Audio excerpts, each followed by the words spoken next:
The member for Victoria Park. Speaker, my question is to the Minister for Health.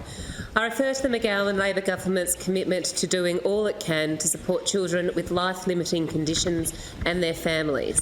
And I ask, can the Minister update the House on the work underway in helping deliver Western Australia's first children's hospice, including the progress to secure land for the facility? And can the Minister outline to the House what the hospice will mean for these children and their families? The Minister for Health. Madam Speaker, sadly there are around 2,000 children and their families in Western Australia that live with a life-limiting disease, a condition which will sadly take their young children from them at some point early in their lives. And I don't think there can be any more compassionate or important role for a government than to look after these kids and their families at their time of their greatest need. And so some years ago, Madam Speaker, in around about August 2019, I went to New South Wales and visited Bear Cottage, a children's hospice in Sydney, which is doing some outstanding work looking after these young children with life-limiting conditions and their families as they go through a very difficult time. Little did I know, Madam Speaker, that at the same time, the Honourable Ian Campbell, who I'd like to acknowledge in your gallery today, Madam Speaker, and who's the chair of the Perth Children's Hospital Foundation, and Carrick Robinson, the Chief Executive Officer, were also visiting Bears Cottage.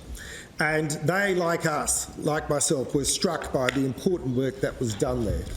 And so, Madam Speaker, on the 19th of September, the McGowan government announced that Western Australia's first children's hospital will be built at the former site of the Swanbourne Bowling Club in O'Derne Crescent, Swanbourne, in partnership with the Perth Children's Hospital Foundation. And this has been made possible, Madam Speaker, with the transfer of Crown land by the McGowan government to the Child and Adolescent Health Services. The hospice will not impinge on the natural environment around Allen Park, and it will be built on the site of the demolished bowling club, of which I was once a proud member, Madam Speaker. Look, this important facility will be made possible through the great partnership which we have with the Child and Adolescent Health Service and the Perth Children's Hospital Foundation.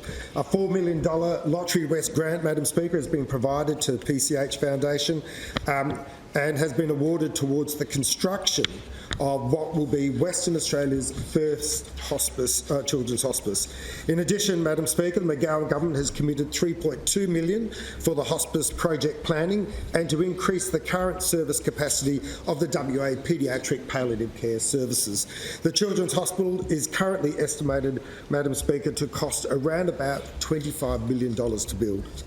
The PCH Foundation will provide funding for the construction, fit-out and ongoing non-operational costs of the hospice, while the state government, through the Child and Adolescent Health Services, will be responsible for governance, management and the ongoing clinical operational funding. Construction of the hospice is planned to begin in late 2022 and it is hoped to open in the first half of 2024. It will include 7 beds and 3 family accommodation suites for families, ensuring the service will be able to provide for regional families as well as those based in Perth. The design of the hospice will incorporate shared family and playrooms and provide outreach support to families and their children in a beautiful oceanside setting. The hospice will become an integral part, Madam Speaker, of the statewide paediatric palliative care services, which will coordinate holistic support for children and their family. Madam Speaker, this is a great program. It's a fantastic program. I'd like to thank the member for Nedlands for her support in it, but of course, in particular, the Honourable Ian Campbell for his strident support and shared vision of creating this important hospice, because we know that it will provide an outstanding service for the sickest and most unfortunate children in our community, and it's one about which the McGowan government is rightfully very proud. Yeah.